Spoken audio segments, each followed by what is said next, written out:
નમસ્કાર HX24 news ગુજરાતીમાં આપનું હાર્દિક સ્વાગત છે। દરરોજના બ્રેકિંગ સમાચાર જોવા માટે અમારી ચેનલ લાઇક, કમેન્ટ, શેર અને સબસ્ક્રાઇબ કરો। ચાલો જોઈએ આજના તાજા બ્રેકિંગ સમાચાર।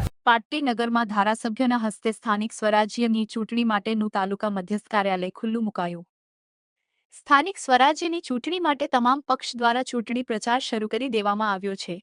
ત્યારે પાટડી ખાતે આવેલ અભયમ કોમ્પ્લેક્ષમાં ભારતીય જનતા પાર્ટી દ્વારા આજે ધારાસભ્ય પી.કે. પરમારના હસ્તે તાલુકા મધ્યસ્થ ચૂંટણી કાર્યાલય ખુલ્લું મૂકવામાં આવ્યું, જેમાં પ્રદેશ ભાજપ કારોબારી સભ્ય દિલીપભાઈ પટેલ સહિત ભારતીય જનતા પાર્ટીના તમામ ઉમેદવારો તેમજ મોટી સંખ્યામાં પાર્ટી શહેર અને ગ્રામ્ય વિસ્તારમાંથી કાર્યકરો ઉપસ્થિત રહ્યા હતા।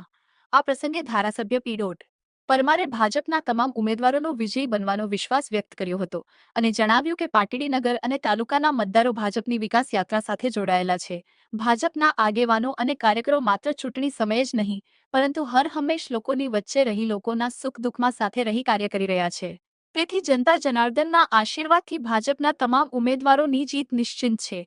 HX24 ન્યૂઝ ગુજરાતી સાથે મીનહાજ મલિક, સુરેન્દ્રનગર।